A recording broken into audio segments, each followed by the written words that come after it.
লাঙ্গের আশা কইরা তোমার ভাতারের ভাত চাঙ্গে, তোমার লাঙ্গে গো আধা পথে কোমর ভাঙ্গে। तेरे बिना मेरा सांस से रिश्ता टूट जाता है। Let me tell you a story. I wanna sing you the night time glory. Hello বন্ধুরা, আজকে আমরা দেখতে চলেছি রাতারাতি ভাইরাল হওয়া প্রাঙ্কিং টিমের সেরা 7 জন অ্যাক্টরের নিজ কণ্ঠে গাওয়া ভাইরাল সেই গানগুলো। হ্যাঁ গাইস, যে অ্যাক্টরগুলো ভাইরাল হওয়ার পাশাপাশি নিজেদের কণ্ঠে কিছু অমায়িক অসাম গানও গেয়েছেন, যে গানগুলো সোশ্যাল মিডিয়াতে রাতারাতি ভাইরাল হয়ে বর্তমানে ট্রেন্ডিং লিস্টেই থাকছে। অনেকেই তাদের কণ্ঠে লিপসিং করে ফেসবুক, ইনস্টা এবং টিকটক কাঁপাচ্ছে। আমার ভেতরটাই জ্বলে মায়া কার বলে। তো গাইস, আজকে আপনাদের মাঝে সেই গানগুলো প্লে করব। আজকের ভিডিওটি কিন্তু একটু মজাদার ও মশলাদার হতে যাচ্ছে। তার মাঝে আমরা দেখে নেব সেরা 7 জন অ্যাক্টরের মাঝে গানের দিক থেকে কে কার থেকে বেশি সেরা। তো যারা এখনো রাইট নিউজ চ্যানেলটি সাবস্ক্রাইব করেন নাই, এমন মজাদার মশলাদার ভিডিও সবসময় পেতে রাইট নিউজ চ্যানেলটি সাবস্ক্রাইব করে রাখুন। তো গাইস, আমরা প্রথমে রেখেছি অনন্যা ইসলামের গান। তো চলুন আমরা শুনে আসি তার নিজ কণ্ঠে গাওয়া গানটি।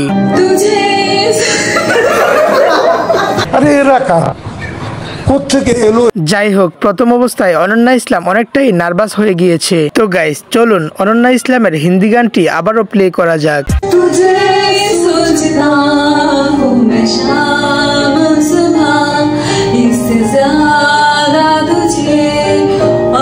তো গাইস, আপনারা তো অনন্যা ইসলামের হিন্দি গানটি শুনেই ফেললেন। এবার চলুন তার কণ্ঠে গাওয়া বাংলা ইমোশনাল গানটি শুনে আসি। তবে কেউ অতিরিক্ত ইমোশনাল হয়ে হাসবেন না। সন্ধ্যাবেলা বেগুন খেতে করতে গেলাম চুরি, আরে বেগুন আলায় অমনি আমার হাতটা নিল ধরি, ধৈরা নিয়া ভৈরা দিল, আচ্ছা ধৈরা নিয়া ভৈরা দিল বেগুন আমার থলিতে। ও মাই গড, আর যাব না বেগুন তুলিতে ও ললিত। তো গাইস, অনন্যা ইসলামের বেগুন তুলি গানটি শুনে আপনাদের অনুভূতি কি অবশ্যই কমেন্ট বক্সে জানিয়ে যাবেন। দ্বিতীয় নম্বরে থাকছে সাকিব সিদ্দিক। তো চলুন কথা না বেরিয়ে সাকিব সিদ্দিকের খালি গলা গানটি শুনে আসি। মেয়ে একটু হাসি দাও, এ মনটা কেড়ে নাও, বাহানা ছেড়ে তুমি আমার ঘর।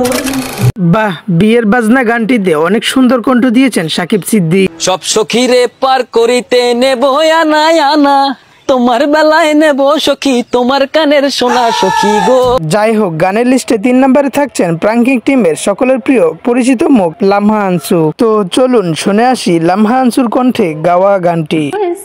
ख्वाहिश में सर्दी की रातों में हम सोए रहे एक चादर में। গানের শেষে যেভাবে লজ্জা পেয়েছেন বিষয়টা খুব ইন্টারেস্টিং ছিল। তবে গাইস, গানের পাশাপাশি তিনি একটি ডায়লগও দিয়েছিলেন। পার্সোনালি ডায়লগটি আমার কাছে খুব ভালোই লেগেছিল। তাহলে চলুন শুনে আসি লামহা আনসুর সেই ইন্টারেস্টিং ডায়লগটি।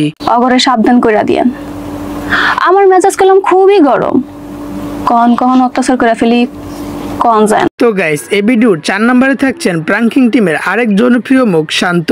তবে চলুন শুনে আসি তাহার গিটারের সুরে নিজ কণ্ঠে গাওয়া গানটি কেমন হয়েছে।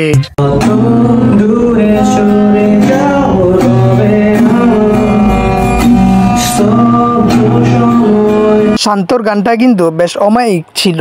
ভিডিওর 5 নম্বরে থাকছেন প্রাঙ্কিং টিমের জনপ্রিয় ফিমেল অ্যাক্টর শায়লা সাথী। তো গাইস, চলুন শুনে আসি শায়লা সাথীর কণ্ঠে গাওয়া সেই গানটি।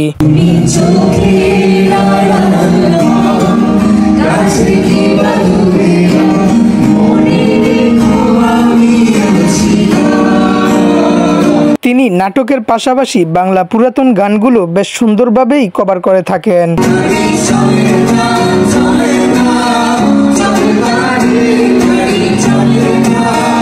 তবে গাইস, ভিডিওর 6 নম্বরে যিনি থাকছেন প্রাঙ্কিং টিমের সবচাইতে জনপ্রিয় অভিনেতা মিরাজ খান, যিনি তার কাজের দক্ষতা দিয়ে দর্শকদের মন জয় করে নিয়েছেন। চলুন শুনে আসি তার নিজ কণ্ঠে গাওয়া সেই গানটি।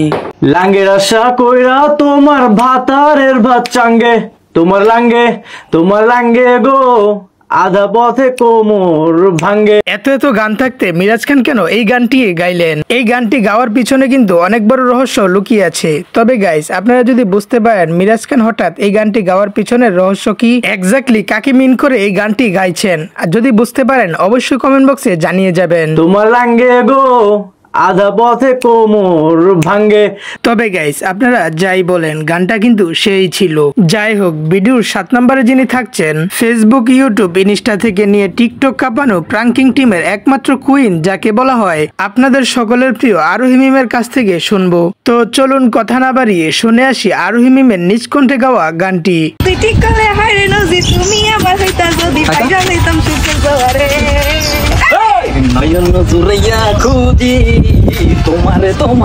নিজ কণ্ঠে গাওয়া গানের সাথে ডান্স দেওয়াটাও যেন আমার কাছে বেশ ভালোই লেগেছে। অভিনয় ও ডান্সের তাল ঠিক রেখে সাকিব সিদ্দিকী যেন খুব ভালোই গেয়েছেন।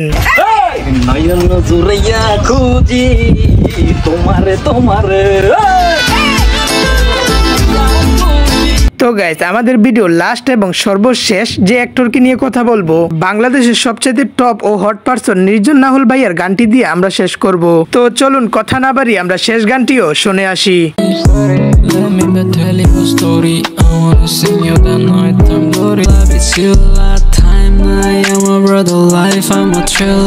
তো গাইস, নির্জন নাহুল ভাইয়ার গানটি যদি প্রশংসা করতে যাই তাহলে হয়তো কম হয়ে যাবে। তবে আপনাদের কাছে কেমন লেগেছে সেটি অবশ্যই কমেন্ট বক্সে জানিয়ে যাবেন।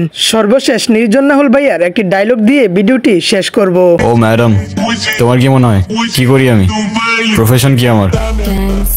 কি বললাম? গ্যাংস্টার। এক্স্যাক্টলি।